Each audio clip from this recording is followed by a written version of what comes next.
the silent house of Shimla. Nestled among the mist-laden hills of Shimla stood an abandoned colonial mansion, swallowed by ivy and silence. The locals called it Chuppy Coffee, the silent house.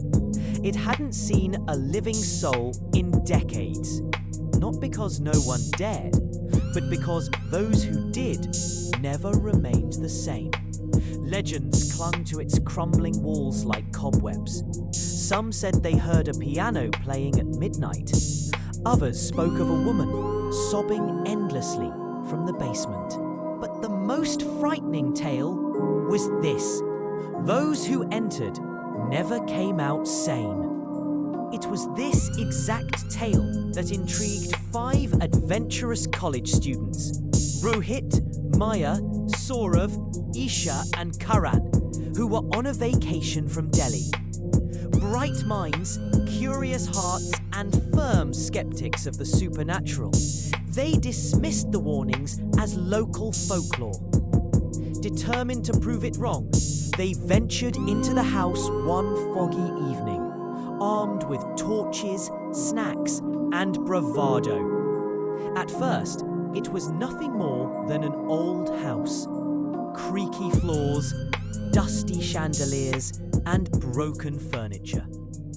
But as night crept in, the temperature dropped unnaturally. Maya felt someone tug at her sweater, though no one stood behind her. Whispers, soft, almost melodic, echoed through the hallways. Doors slammed. Windows shut tight. The group laughed it off, but unease slithered in. Around midnight, Rohit noticed a door, half hidden behind a faded curtain. It had something carved into it: "Do not enter after sunset." The words, etched deep into the wood, looked more like a plea than a warning.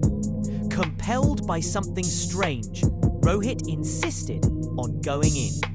The others objected, but he dismissed them and vanished into the darkness below. 10 minutes passed, then 20.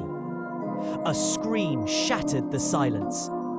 Rushing down, they found Rohit curled on the floor of the basement, eyes wide open, body trembling, murmuring the same phrase. She's still down there, watching.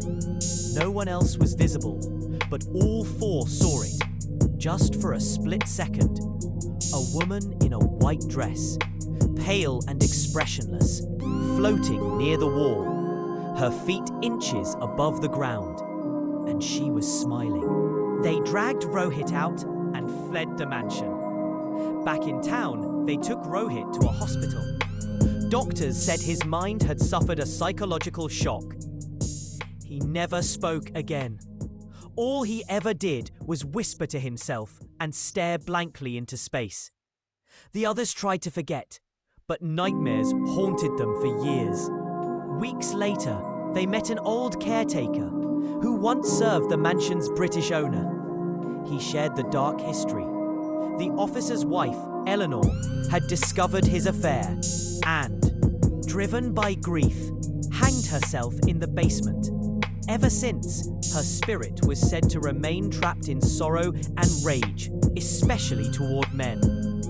Moral? Not all stories are meant to be challenged. Curiosity is brave, but the unknown deserves reverence.